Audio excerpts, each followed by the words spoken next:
नमस्कार दोस्तों, हमारे YouTube चैनल पे आप सभी का स्वागत है। इससे पहली क्लास में अपन ने बायोलॉजी स्टार्ट की थी। बायोलॉजी में कुछ छोटी छोटी अपन ने चीज़ें पढ़ी थी, मेन इंट्रोडक्शन किया था, जिसमें सबसे पहली चीज़ तो अपन ने जानी थी बायोलॉजी के पिता किसको कहा जाता है, अरस्तु को कहा जाता है। बायोलॉजी दो शब्दों से मिलकर बनी है, बायो प्लस लोगस। बायो मतलब ऑल लिविंग, जिसमें सभी जीवधारियों का अध्ययन किया जाता है, वही क्या है, बायोलॉजी। उसके बाद अपन ने बायोलॉजी के सिलेबस को डिस्कस किया था और उसके बाद में अपन ने एक टॉपिक स्टार्ट किया था। टॉपिक का नाम था डाइजेस्टिव सिस्टम। डाइजेस्टिव सिस्टम में हमने ये जाना था कि हमारे शरीर को पाचन की ज़रूरत क्यों है, क्योंकि हम जो खाना लेते हैं उस खाने से हमें क्या चाहिए, एनर्जी। अब जो खाना लेते हैं हम वो जटिल संरचना के रूप में लेते हैं, तो अपना जो डाइजेस्टिव सिस्टम होता है वो उसको सरल संरचना वाले टुकड़ों में तोड़ देता है और उसके बाद हमारा जो शरीर है वो उससे एनर्जी अब्जॉर्ब कर लेता है। तो डाइजेस्टिव सिस्टम का बेसिक सा हमने डायग्राम बनाया था। आपकी मेमोरी के लिए एक बार मैं याद दिला देता हूँ। जैसे फर्स्ट नंबर पे ऊपर जो पार्ट था वो था बक्कल कैविटी, मुख गुहा। उससे नीचे चलकर आए थे तो क्या था, एसोफेगस, मतलब ग्रास नली। ऐसे पॉइंट वाइज तुम्हारे माइंड के अंदर किसी भी फॉर्मेट में डायग्राम सेट होना चाहिए, उसके बाद आप इजीली बायो का कोई भी टॉपिक तैयार कर सकते हो। उससे नीचे जब मैं इस तरफ आया था तो 3 नंबर पे इधर था स्टोमच। स्टोमच मतलब अमाशय। फिर मैंने इस तरफ पे 4 नंबर पे इधर बनाया था लीवर। लीवर मतलब यकृत। और इसी का यहाँ पे पार्ट था क्या, गाल ब्लेंडर। ठीक है, गाल ब्लेंडर मतलब पित्ताशय। और फिर इस तरफ 5 नंबर पे अपन ने बनाया था पेनक्रियाज, मतलब अग्नाशय, जिसको लैंगरहैंस द्वीप भी कहते हैं। यहाँ पे 6 नंबर पे यहाँ पे लार्ज इंटेस्टाइन मतलब बड़ी आंत बनाई थी, और यहाँ पे थी अपनी स्मॉल इंटेस्टाइन मतलब छोटी आंत। और लास्ट जो हिस्सा था वो था रेक्टम। ये एक बेसिक सा हमारे दिमाग के अंदर फीड होना चाहिए कि ऐसा अपना डाइजेस्टिव सिस्टम होता है। एक बार आप पिछले वाले वीडियो के अंदर डायग्राम को देखें तो आप पाओगे कि ये वही लोकेशन है जहाँ पे जो चीज़ हमारी डाइजेस्टिव सिस्टम में पाई गई है। तो आप चीज़ों को मेमोराइज करना सीखें। अगर आपने ये सब सीख लिया तो आपके लिए बायो आसान बनती चली जाएगी। अब देखो आगे बढ़ते हैं। जैसे अब हर एक पार्ट को अपन अलग अलग पढ़ेंगे और उससे संबंधित जो क्वेश्चन बनते हैं एग्जाम की दृष्टि से उनको साथ साथ क्लियर करते हुए चलेंगे। तो देखो पहला जो पार्ट आता है डाइजेस्टिव सिस्टम का, फर्स्ट जहाँ से हमारा पाचन का स्टार्टिंग होता है तो वो है बक्कल कैविटी। बक्कल कैविटी मतलब मुख्य गुहा। देखो कहाँ पे है ये बक्कल कैविटी, तो देखो मैं एक डायग्राम बनाने की कोशिश करता हूँ।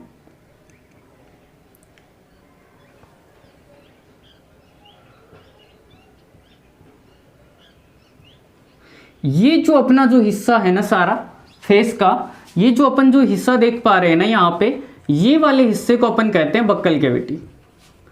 बक्कल कैविटी मतलब मुख्य गुहा। ये वाला जो पार्ट है ना अपना, उसी को अपन क्या कहते हैं, बक्कल कैविटी कहते हैं। यहाँ पे क्या होता है, यहाँ पे सबसे पहले खाने को चबाना तथा उसमें लार मिक्स की जाती है। लार मिक्स कहाँ से की जाती है, तो अपनी ये जो बक्कल कैविटी है इसी के अंदर पाई जाती है सलाइवरी ग्लैंड मतलब लार ग्रंथियाँ। वो लार छोड़ती है, वो लार इसमें मिक्स की जाती है और खाने को चबाया जाता है, यानी कि खाने को एक मिक्सर रूप में बदला जाता है। तो मतलब अपनी मुख्य गुहा से क्या होता है, पाचन प्रारंभ होता है। मतलब डाइजेस्टिव सिस्टम के अंदर सबसे पहले पाचन कहाँ पे प्रारंभ होता है, तो बक्कल कैविटी या मुख्य गुहा के अंदर प्रारंभ होता है। उसके बाद में जब अपन चलते हैं, एक बार ये भी क्वेश्चन आता है कई एग्जामों के अंदर पूछा जाता है कि मुख्य गुहा के अंदर होने वाला पाचन आंशिक पाचन है या पूर्ण पाचन है। आंशिक पाचन है या पूर्ण पाचन है या दोनों है। देखो सिंपल सा क्वेश्चन आ गया, सी आया ए और बी बोथ, और डी आया नन ऑफ दीज, इनमें से कोई नहीं। अब देखो ये क्वेश्चन तो सबने पढ़ रखा है कि मुख गुहा से सबसे पहले पाचन स्टार्ट होता है, लेकिन अब देखो यहाँ पे पूछी वो की वही बात है, लेकिन अपन कंफ्यूज हो जाएंगे। क्यों? क्योंकि चीज़ों को उस तरीके से अपन पढ़ते नहीं है। ये देखो यहाँ पे जब अपना फूड गया, खाना गया, तो जायज़ सी बात है उसके अंदर जो मिनरल होंगे, जो विटामिन होंगे, जो प्रोटीन होंगे, यहीं पे अलग थोड़ी ना हो जाते हैं। वो तो आगे जाके स्टेप बाय स्टेप उनका ब्रेकडाउन होगा। यहाँ पे क्या हुआ है? आंशिक पाचन हुआ है, मतलब थोड़ा बहुत पाचन हुआ है। अगर अपने कुल पाचन की प्रोसेस को मैं 100% कहूँ तो यहाँ पे लगभग 30% के समथिंग पाचन की प्रोसेस कंप्लीट हो जाती है। तो मुख्य गुहा में होने वाला पाचन किस प्रकार का पाचन है? आंशिक पाचन है। अब देखो ये तो सिंपल सी हो गई इसकी डेफिनेशन, इसके बारे में बेसिक सा इंट्रोडक्शन। अब देखो मुख गुहा के अंदर भी 3 तरह के पार्ट आते हैं। 3 कौन कौन से पार्ट आते हैं तो वो देखो नीचे अपन देखना स्टार्ट करते हैं। पहला जो पार्ट आता है मुख गुहा या बक्कल कैविटी का, वो आता है टोंग, मतलब जीभ। अब जीभ के काम क्या क्या हो सकते हैं अपने पाचन के अंदर? पहली बात तो ये खाने को इधर से इधर क्या करती है? मिक्स करती है। प्लस दूसरी चीज, इसी के कारण अपने को किसका अनुभव होता है? स्वाद का अनुभव होता है। जीभ किसका बना हुआ आता है? ये भी क्वेश्चन पूछा जाता है। तो जब आप अपनी जीभ को देखते हो तो इसमें पाओगे कि किसी भी प्रकार की बोन नहीं है, ये बोनलेस ऑर्गन है, मतलब इसमें किसी भी प्रकार की हड्डी नहीं है। तो मतलब इसका निर्माण किससे हुआ है? ओनली मांसपेशियों से मिलकर अपनी जीभ का निर्माण होता है। जीभ क्या होता है? मांसपेशियों से बना होता है। क्या काम करता है? खाने को मिक्स करता है। और हमारे शरीर में स्वाद का अनुभव हमारे किस ऑर्गन की वजह से होता है? तो यही टोंग और जीभ के द्वारा होता है। अब देखो मांसपेशियों से बना होता है, तो यहीं के ही तुम्हें पता होना चाहिए कि हमारे शरीर के अंदर मांसपेशियों की संख्या कितनी है? 639। और हड्डियों की संख्या कितनी है? 206। ये तो क्या है? बोन की संख्या। और ये किसकी संख्या है? मसल्स की। क्वेश्चनों को साथ साथ जैसे ही तुम्हारे माइंड में आए उनको रिकवर करने की कोशिश किया करो, क्योंकि ब्रेन एक समय के बाद चीज़ें भूलता जाता है। तो ये ज़रूरी नहीं कि आप बायो पढ़ रहे हो, आपके सामने कोई केमिस्ट्री या फिजिक्स का क्वेश्चन आ गया तो उसे वहीं एक साथ लिखने की कोशिश करो, इससे तुम्हारा सब्जेक्ट स्ट्रॉन्ग होता जाएगा। तो देखो मिक्स करने का काम स्वाद, बोनलेस, मांसपेशियों से बना अंग है। अब ये जो चीज़ है ना, यहाँ से क्वेश्चन आता है एग्जाम में।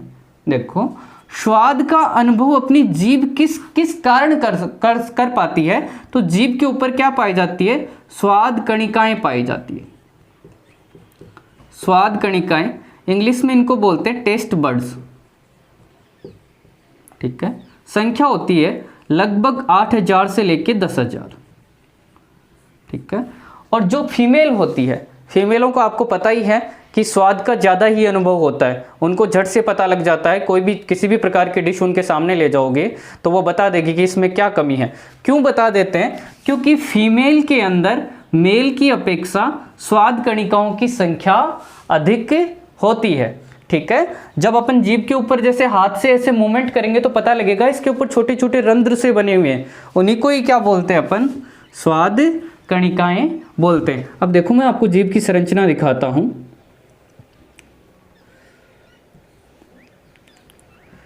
एक बार जीभ बनाने की कोशिश करते हैं। ये बना दी मैंने जीभ। अब देखो इसका कौन सा पार्ट या कौन सा हिस्सा किस प्रकार के स्वाद का हमें अनुभव कराता है, तो वो मैं यहाँ आपको दिखाने की कोशिश करता हूँ। मेनली स्वाद 4 प्रकार के होते हैं। पहला आप सबको पता ही है, स्वीट, मतलब मीठा। ठीक है, दूसरा शाल्टर, मतलब नमकीन।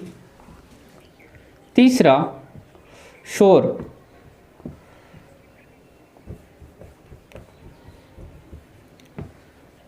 बीटर मतलब कड़वा, और लास्ट शोर मतलब तीखा। अब देखो स्वाद अपन ने 4 प्रकार के देखे, स्वीट, मीठा, नमकीन, कड़वा और तीखा। नॉर्मल सी भाषा में आप सभी को पता है कि नॉर्मल कोई भी चीज़ मीठी हो सकती है, तीखी हो सकती है, नमकीन हो सकती है, कड़वी हो सकती है। जैसे करेले क्या होते हैं, कड़वे होते हैं, ठीक है।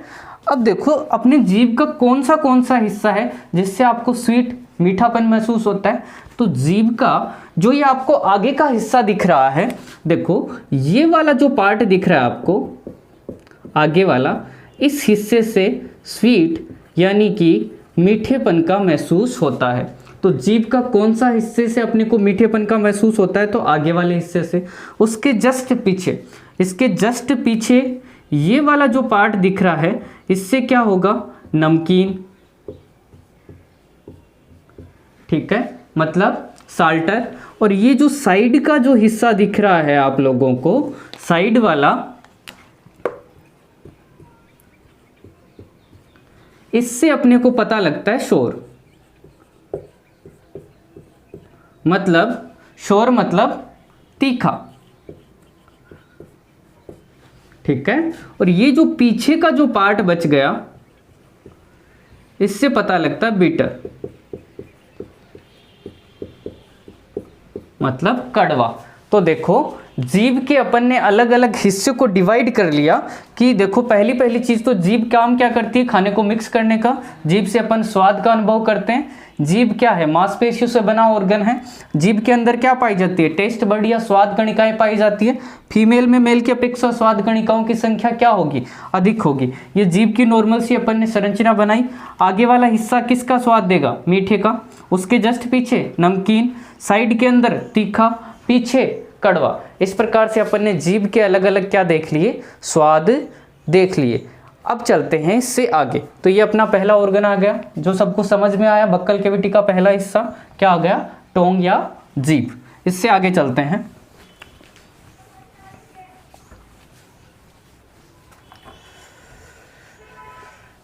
इससे आगे नेक्स्ट जो पार्ट आता है वो आता है अपना लिप्स मतलब होठ। एक हमारी जीभ बोलने में भी क्या होती है, सहायक होती है, ये भी याद रखना। लेकिन पाचन तंत्र में उसका वही काम है। जीभ क्या करती है, खाने को ग्राइंड करती है, मतलब मिक्स करती है। अब देखो होठों का अपने पाचन तंत्र के अंदर क्या काम है। अब तुम्हारे दिमाग के अंदर अलग अलग विचार आएंगे, लेकिन ऐसा कुछ नहीं है। अपना होठ क्या काम करते हैं, जो अपनी बक्कल कैविटी के अंदर जो फूड होगा वो क्या हो जाएगा, उसके अंदर लार मिलाई जाएगी।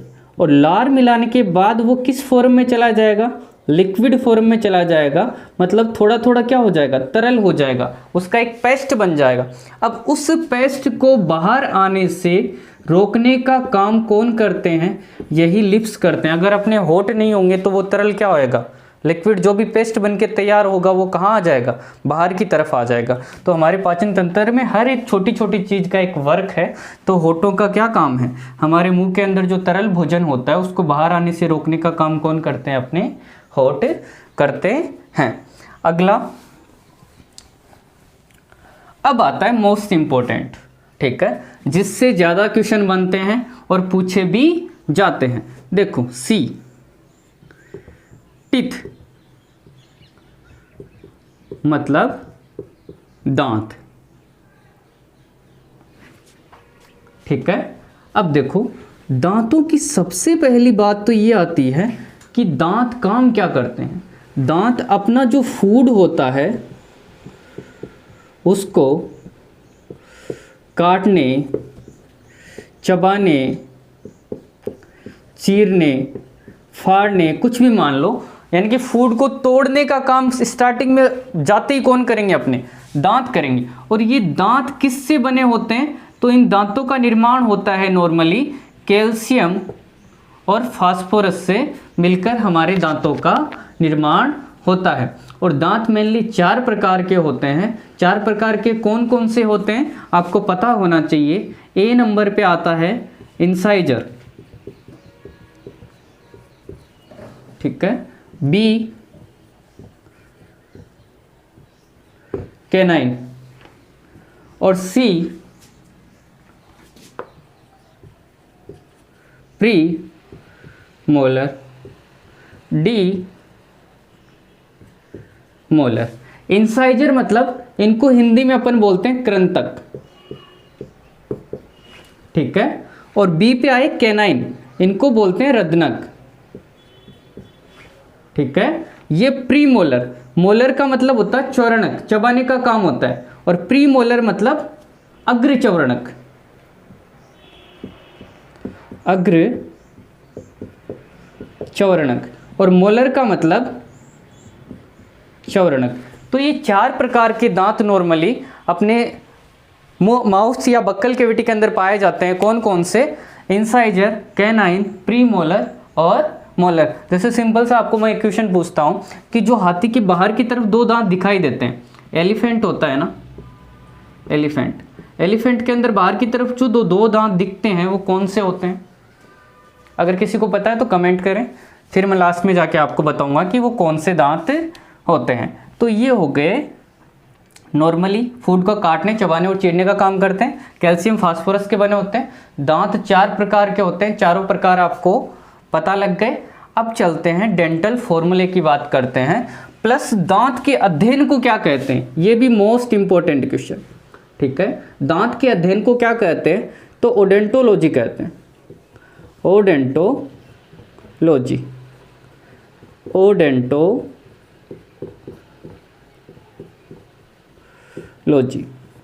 ठीक है। एक मनुष्य के दांत किस प्रकार के दांत होते हैं? तो देखो सिंपल सा, अपन खुद से बता सकते हैं कि किस प्रकार के दांत होते हैं। खुद के दांतों को एग्जामिन करना स्टार्ट करो। एक तो ये देखो कि सब दांतों की संरचना अलग अलग है, सारे अलग अलग है, कोई सेम तो नहीं है, कोई तीखे हैं, कोई चपटे हैं, कोई फैले हुए हैं।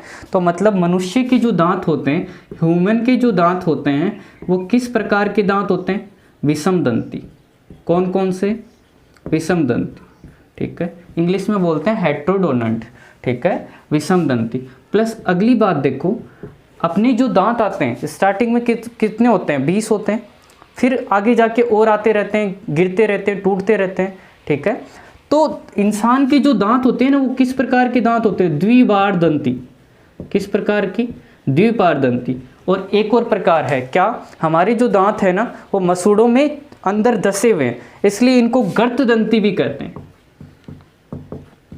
गर्तदंती। तो ह्यूमन के दांत किस प्रकार के दांत होते हैं? विषमदंती, द्विबारदंती और गर्तदंती। कितने प्रकार के? इंसाइजर, कैनाइन, प्रीमोलर और मोलर। अब इनका वर्क बताता हूँ। देखो इंसाइजर क्या काम करते हैं, कैनाइन क्या काम करते हैं, प्रीमोलर क्या काम करते हैं और मोलर क्या काम करते हैं।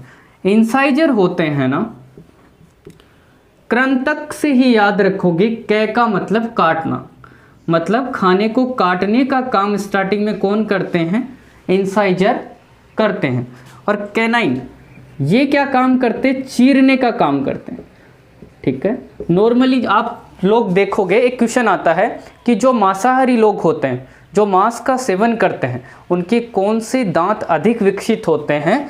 तो ये कैनाइन ही विकसित होते हैं, क्योंकि उन्हें चीरने फाड़ने की ज़रूरत होती है। तो यहाँ से एक होने वाला क्वेश्चन क्या हो गया कि मांसाहारी व्यक्तियों के कौन से दांत अधिक विकसित होते हैं? तो कैनाइन अधिक विकसित होते हैं।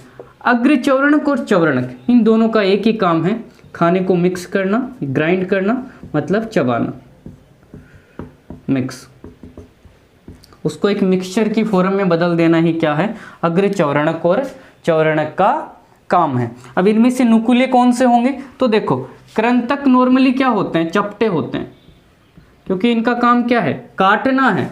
लेकिन ये क्या होते हैं? तीखे होते हैं और नुकीले होते हैं, ठीक है, क्योंकि इनका काम क्या है? चीरना, ठीक है। जैसे जितने भी हो गए, शेर हो गए, जो जंगली जानवर होते हैं, उनके कौन से दांत अधिक विकसित होते हैं? तो यही कैनाइन होते हैं, क्योंकि वो सारे किस पे डिपेंड रहते हैं? मांस पे डिपेंड रहते हैं, शिकार करते हैं, इसलिए उनको चीरने की अधिक जरूरी है चीज़ों की, ठीक है, इसलिए उनके कैनाइन अधिक विकसित होते हैं। ठीक, अब इससे आगे चलते हैं। देखो मैंने क्या कहा, चीज़ें साथ साथ तैयार करते रहो। ठीक है, जैसे बात की मैंने कैल्शियम और फास्फोरस की। ठीक है, दांत किसके बने होते हैं, कैल्शियम और फास्फोरस के। जैसे ही नाम कैल्शियम आया दिमाग में सारी चीज़ें आ जानी चाहिए कैल्शियम के बारे में। कैल्शियम का परमाणु क्रमांक कितना होता है, एटॉमिक नंबर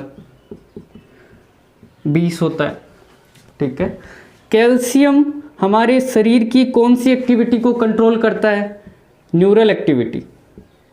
न्यूरल एक्टिविटी मतलब जो तंत्रिका क्रिया होती है, न्यूरॉन्स क्या करते हैं, हमारे शरीर के मैसेज को पहुंचाने का काम करते हैं ब्रेन तक। उस एक्टिविटी में भी किसका सहायक होते हैं, कैल्शियम। और किसके निर्माण में सहायक होते हैं, बोन, हड्डियों के निर्माण में सहायक होते हैं। और क्या करते हैं, कैल्शियम हमारे ब्लड को क्लॉट कराने में भी सहायक होता है। रक्त का थक्का जमाने में भी कौन सहायक होता है, कैल्शियम सहायक होता है। तो सिंपल से कैल्शियम के 4 क्वेश्चन यही माइंड में आए और यहीं पे अपन ने क्या कर लिए, रिकवर कर लिए, मेमोराइज कर लिए। फास्फोरस की मैं बात करता हूँ इधर।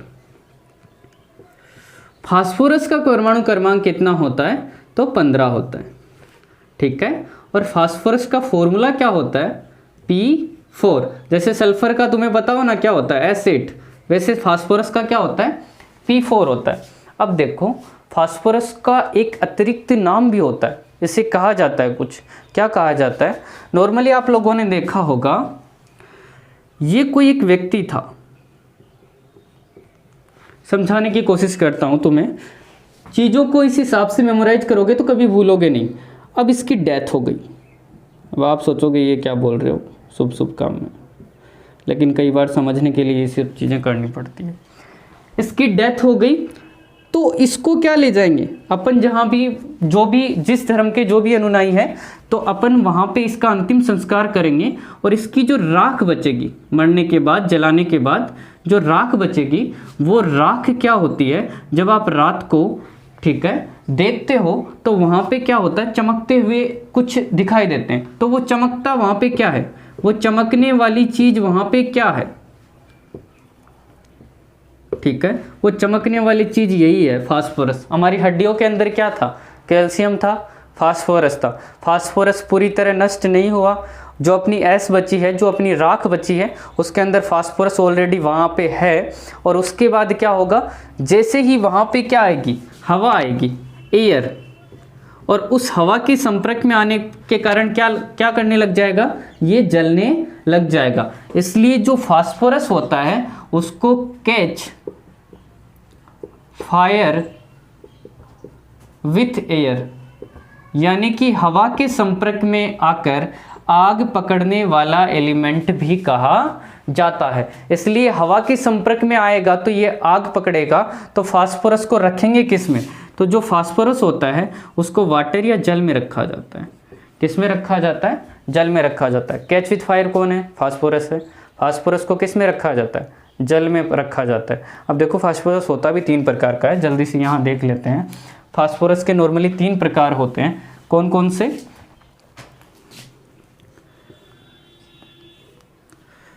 वाइट,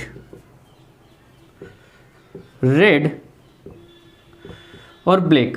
एक क्वेश्चन पूछा जाता है रेलवे के एग्जाम में और बहुत सारे स्टेट एग्जाम में कि माचिस की तिलियों में किस प्रकार के फास्फोरस का प्रयोग किया जाता है। वहाँ पे यही 3 ऑप्शन मिलेंगे आपको, सफ़ेद, लाल और काला। अब देखो ये जो वाइट होती है ना, ये सबसे प्योर होता है, मतलब सबसे जो शुद्ध फास्फोरस है ना, सबसे शुद्ध फास्फोरस, सबसे शुद्ध फास्फोरस कौन सा होता है, वाइट फास्फोरस। इसलिए क्या होता है, ये अधिक क्रियाशील होता है। अगर इसको आप ओपन में रख दोगे तो ये क्या होगा, आग के संपर्क में आएगा, हवा के संपर्क में आएगा और क्या पकड़ लेगा, आग पकड़ लेगा। इसलिए इसकी क्रियाशीलता को कम करने के लिए इसको मैंने थोड़ा गर्म किया और फिर क्या हो गया, ये रेड हो गया। तो ये क्या हो गया, कम क्रियाशील हो गया। इसलिए माचिस की तिल्ली बनाने में किस प्रकार के फास्फोरस का प्रयोग किया जाता है, तो लाल फास्फोरस का प्रयोग किया जाता है। तो ये बात थी कैल्शियम और फास्फोरस की। इसलिए कभी भी किसी भी टॉपिक को पढ़ो, अगर साइड में कोई ऐसे वर्ड आ जाते हैं जिससे संबंधित क्वेश्चन तुम्हारे माइंड में आ रहे हैं, तो ये मत सोचा करो ये बायोलॉजी के हैं, ये केमिस्ट्री के हैं, ये फिजिक्स के हैं, उनको वहीं साझा करने की कोशिश किया करो। इससे तुम्हारा बेस स्ट्रॉन्ग हो जाएगा और साथ साथ चीज़ें याद आती रहेगी। अब देखो आगे चलते हैं, बात करते हैं डेंटल फॉर्मूला। ठीक है, नॉर्मली डेंटल फॉर्मूले पूछ लिए जाते हैं। देखो डेंटल फॉर्मूला यानी कि दंत सूत्र, डेंटल फॉर्मूला, दंत सूत्र। तो देखो सबके दंत सूत्र अलग अलग होते हैं, किसी के अंदर दांत सेम नहीं होते। जब अपन बात करते हैं एडल्ट की, मतलब वयस्क की, तो वयस्क का जो डेंटल फॉर्मूला होता है वो होता है 21-23 बटे 21-23, 21-23 बटे 21-23। अब देखो इसके अंदर मैं इधर बनाने की कोशिश करता हूं। अपन एक तरफ का जबड़ा बनाते हैं, ऊपर का या नीचे का। शरीर की सबसे मजबूत हड्डी कौन सी होती है? तो ये भी जबड़े की होती है। जबड़े में 2 प्रकार की हड्डियां होती है, एक का नाम होता है मैक्सिला, एक का नाम होता है मैंडिला। तो ये भी आपको याद रखना है। अब देखो ये मेरा था अपर जबड़ा, कौन सा? अपर जबड़ा। ठीक है, मैंने इसको बीच में से डिवाइड कर लिया। नीचे भी सेम का सेम क्या होगा? एज इट इज होगा। अब देखो इसके अंदर जो पहले, जब मैं इधर से स्टार्ट करूंगा तो सबसे पहले आते हैं इंसाइजर। ठीक है, उसके बाद में आता है कैनाइन, और उसके बाद में आते हैं प्रीमोलर, और उसके बाद में आते हैं मोलर। ऐसे दांत इस तरफ बढ़ते हैं। अब देखो ये जो वयस्क या एडल्ट का दंत डेंटिस्ट फॉर्मूला है, उसके अंदर सबसे पहले ये 2 दिए हुए क्या है? इंसाइजर। ये एक क्या है? कैनाइन। ये 2 क्या है? प्रीमोलर। और ये 3 क्या है? मोलर। तो देखो इनको बनाने की कोशिश करता हूँ। मोलर कितने हैं? 3। ठीक है, मोलर कितने हैं? 3। ये एक साइड की बात है, और दूसरी साइड का एक ऐसा कैसा फॉर्मूला और होगा। तो अपन देखते हैं। देखो मोलर कितने? 3। तो मैंने 3 मोलर बना दिए। 1 2 3। ये तीनों क्या हो गए? मोलर।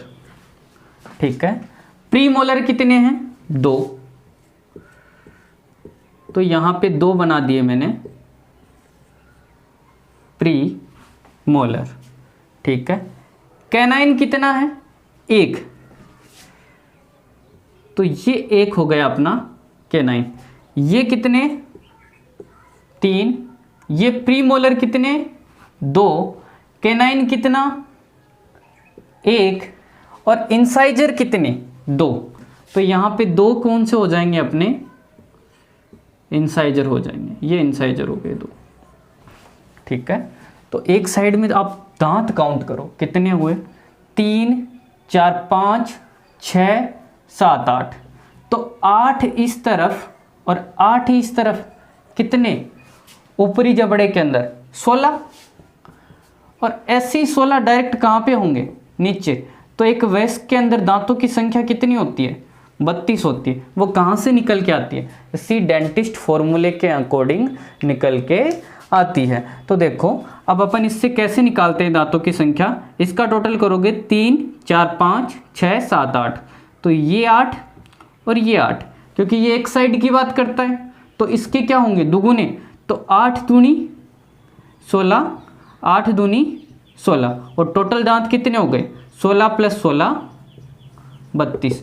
तो वयस्क का ये सब समझने की चीज़ें आपको याद क्या रखना है? जो एडल्ट होता है उसका डेंटिस्ट फॉर्मूला क्या होता है, याद नहीं रहे तो देखो 21 से स्टार्ट करो, 22 नहीं आएगा, 23। 8 8 16, 16 का दुगुना कितना? 32। ठीक है, इससे आगे चलते हैं। अब बात करता हूँ बच्चे की, चाइल्ड की। ठीक है, जो चाइल्ड होता है बच्चा, उसका डेंटिस्ट फॉर्मूला क्या होता है? तो उसका डेंटिस्ट फॉर्मूला होता है 2102 बटे 2102। तो पहले वाले दांत कौन से? इंसाइजर। दूसरे वाले कैनाइन। तीसरे वाले प्रीमोलर। ये चौथे लास्ट में मोलर। अब जब ये फॉर्मूला आपको याद नहीं होगा ना, तो नॉर्मली एग्जाम में कोई भी क्वेश्चन पूछ लेगा। जैसे ये क्वेश्चन आया, अब ये तो सबको पता है कि दांत कितने होते हैं, 32 होते हैं, ठीक है। बच्चे में कितने होते हैं, 20 होते हैं, ठीक है। जो नवजात शिशु होता है, धीरे धीरे स्टार्टिंग बाल्यावस्था होती है, शिशु अवस्था, उसके अंदर कितने दांत पाए जाते हैं, 20 पाए जाते हैं। लेकिन जब आपके डेंटिस्ट फॉर्मूला दिमाग में नहीं रहेगा तो आप ये नहीं बता सकते। जैसे ये क्वेश्चन आ गया कि एक जो चाइल्ड है, शिशु है, उसमें किस प्रकार के दांत नहीं पाए जाते, वहाँ पे ये 4 ऑप्शन दिए हुए हैं। आप कंफ्यूज हो जाओगे अगर आपको ये याद नहीं है तो, ठीक है। इसलिए इसको याद करना जरूरी है। देखो यहाँ पे 0 दिख रहा है दोनों तरफ, मतलब प्रीमोलर ये वाले थे ना, ये वाले नहीं है, ठीक। प्रीमोलर नहीं है। तो जो चाइल्ड होता है, चाइल्ड में किस प्रकार के दांत नहीं पाए जाते, प्रीमोलर, मतलब अग्रचौवर्णक नहीं पाए जाते हैं। इसको नोट लगा के लिख लेना। अब देखो संख्या कितनी हो गई, 2 और 1 3 और 4 5, 5 और 5, इधर 5 इधर 5, 10 और 10 ही उस तरफ, तो टोटल दांत कितने हो गए, 10 का 2 गुना 20। तो एक शिशु के अंदर कितने दांत पाए जाते हैं, 20 पाए जाते हैं। और इन्हीं 20 को क्या कहा जाता है, दूधिया दांत कहा जाता है। अब देखो और आगे डेंटिस्ट फॉर्मूले से संबंधित ही इंपॉर्टेंट क्वेश्चन देखते हैं। अभी मैंने बात की थी, जो हाथी होता है ना, हाथी के अंदर नॉर्मली जो ऊपर से निकले हुए दांत होते हैं वो किस प्रकार के होते हैं। तो देखो एलिफेंट,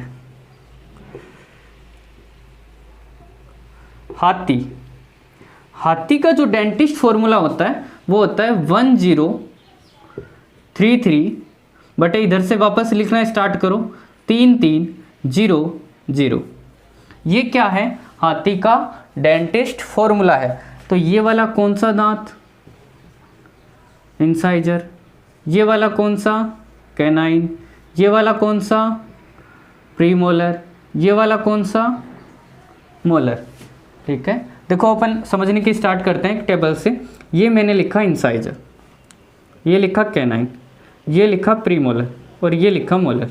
अब कुछ सोचेंगे कि इंग्लिश क्या चल रहा है, ये इंग्लिश में ही है। इनको कृंतक, रदनक, अग्रचौवर्णक, चौवर्णक, हिंदी में आप कंफ्यूज ज़्यादा होंगे, इसलिए इनको ICPM ऐसे ही याद रखें।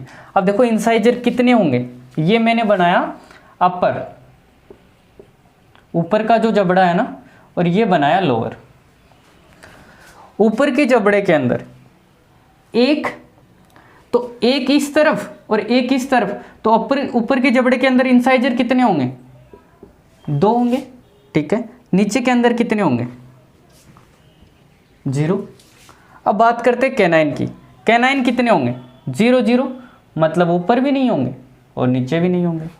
आगे चलते हैं प्रीमोलर एक साइड कितने, 3, तो दूसरी साइड भी कितने, 3, तो कितने हो गए, 6।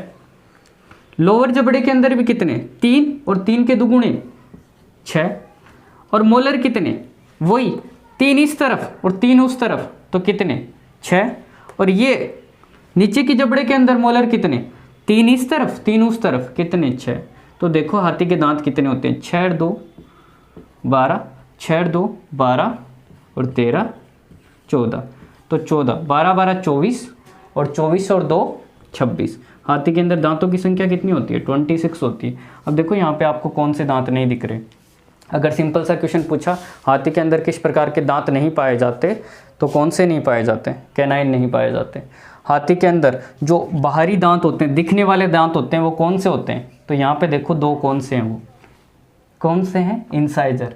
और कौन से जबड़े के, अपर जबड़े के।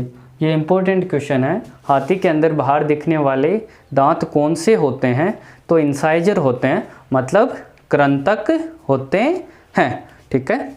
इस प्रकार से ये अपन ने कुछ डेंटिस्ट फॉर्मूले पढ़े, जिससे अपन क्या निकाल सकते हैं, ये पता कर सकते हैं कि कौन से दांत नहीं होते हैं, किस में कौन कौन से होते हैं। सिंपल से याद करो तो वयस्क का क्या, 21-23 बटे 21-23, ठीक है। बच्चे की बात करें तो 2102 1/21/02। हाथी का मैंने बताया 1033/0033। ठीक है, इनको एक दो बार आप खुद से लिखोगे ना तो आपको याद हो जाएंगे। ये किसका है? ह्यूमन का है। ये किसका है? चाइल्ड का है। ये किसका है? एलिफेंट का है। ठीक है, अब चलते हैं इससे आगे। तो अपन ने किस किस के बारे में पढ़ लिया? बक्कल कैविटी के मेनली 3 ही हिस्से थे। तीनों हिस्से के बारे में अपन ने पढ़ लिया। जीभ के बारे में, होठ के बारे में और दांतों के बारे में। ठीक है, अब आगे चलते हैं। आगे वाला जो हिस्सा आता है दोस्तों, इससे आगे जो पार्ट आएगा वो आएगा, देखो, जब बक्कल कैविटी से नीचे की तरफ उतरते हैं तो आती है अपनी ग्रास नली, मतलब एसोफेगस। एसोफेगस दूसरा पार्ट कहाँ से स्टार्ट होती है? सपोज करो ये स्टार्ट हुई। देखो मैं आपको दिखाने की कोशिश करता हूँ।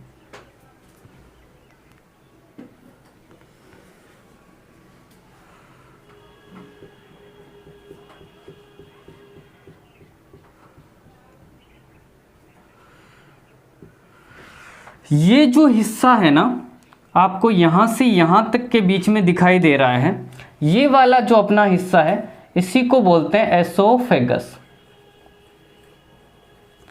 एसोफेगस मतलब ग्रास नली। ठीक है, ये अपना जो नीचे की तरफ पार्ट आया, ये क्या है? स्टोमच, आमाशय। इसको इससे आगे पढ़ेंगे। पहले एसोफेगस के बारे में पढ़ेंगे। तो एसोफेगस का काम क्या है? पहला काम तो है, ये अपना दिख रहा है स्टोमच, और ऊपर क्या थी? Buccal cavity.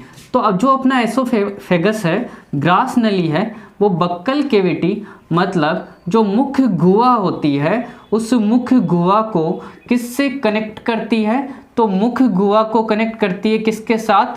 स्टोमच के साथ। किसके साथ कर दी? स्टोमच या आमाशय के साथ। बक्कल कैविटी को स्टोमच के साथ कनेक्ट करने का काम कौन करता है? तो यही एसोफेगस या ग्रास नली करती है। अब देखो, ग्रास नली के अंदर नॉर्मली किसी भी प्रकार के एंजाइम वगैरह स्रावित नहीं होते। ठीक है, इसके अंदर एंजाइम वगैरह स्रावित नहीं होते। इसमें केवल क्या आता है? खाना चलकर कहाँ आता है? स्टोमच में। और इसमें पूछा जाता है किस पद्धति द्वारा चल के आता है, तो उस पद्धति का नाम है क्रमा कुंचन पद्धति। खाना कर्मा कुंचन पद्धति द्वारा क्या होता है? अपनी जो बक्कल कैविटी है उससे चलकर कहाँ पे आता है? स्टोमच में आता है। अब ये कईयों के दिमाग में ये चलता है ये कर्मा कुंचन पद्धति है क्या? कुछ नहीं, सिंपल सा। खाना जैसे यहाँ पे है, थोड़ा नीचे खिसका तो यहाँ वाला स्पेस तो ज़्यादा हो जाएगा, ऊपर वाला कम हो जाएगा। मतलब जिस हिसाब से खाने नीचे की तरफ आ रहा है तो वहाँ पे उसका आकार क्या होता रहता है? बढ़ता रहता है। यही इसी पद्धति को बोलते हैं कर्मा कुंचन पद्धति। और एसोफेगस के अंदर किसी भी प्रकार का पाचन की प्रक्रिया नहीं होती है।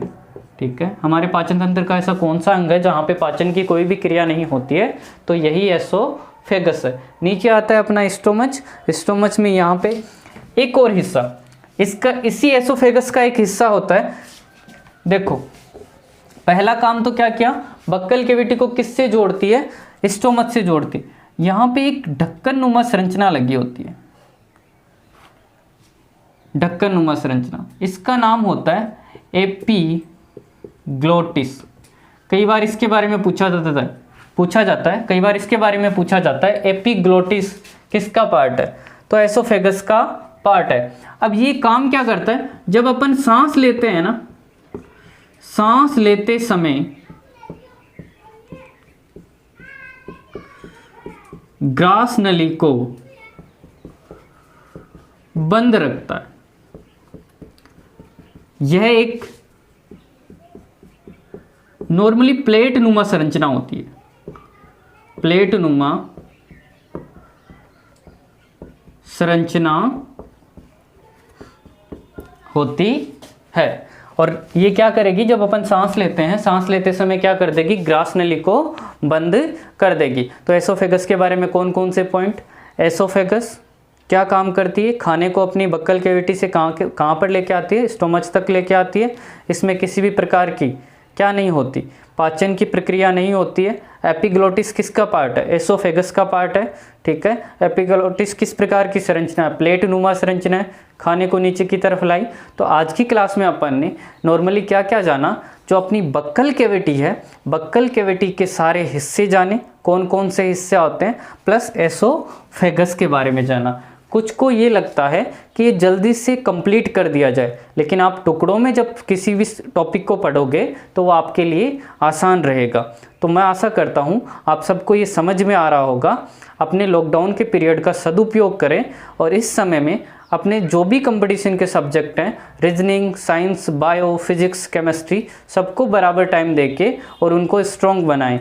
ऐसे बैठे नहीं रहें, ये ना सोचें कि एग्ज़ाम कब होगी, इस समय का सदुपयोग करें। ठीक है, और प्लस जो टॉपिक मैं करा रहा हूँ उनके साथ साथ राइट डाउन करते रहें, नोट्स बनाते रहें। ठीक है, और मैंने कहा जिनको अगर अपना न्यूमेरिकल पोर्शन स्ट्रॉन्ग करना है, अकेली बायो पे डिपेंड नहीं रहे, जो ये चाहते हैं कि हमारे फिजिक्स के न्यूमेरिकल गलत नहीं हो किसी भी प्रकार के, और केमिस्ट्री के भी, तो मेरे फिजिक्स और केमिस्ट्री के जो न्यूमेरिकल पोर्शन से संबंधित वीडियोज हैं उनके लिंक डिस्क्रिप्शन में दिया हुआ है। वहाँ से आप डिस्क्रिप्शन में जाके प्लेलिस्ट में जाके देखोगे तो सेकंड या थर्ड नंबर पे लिंक मिलेगा जिसमें लिखा हुआ है numerical playlist by Ram Singh sir. ठीक है, रेलवे एनटीपीसी और ग्रुप डी, उस पर जाके आप क्लिक करोगे तो चैनल पे जाओगे। वहाँ से आप नॉर्मल छोटे छोटे मैंने वीडियो बना रखे हैं पॉइंट वाइज, उनको पढ़ें और उनको देखें।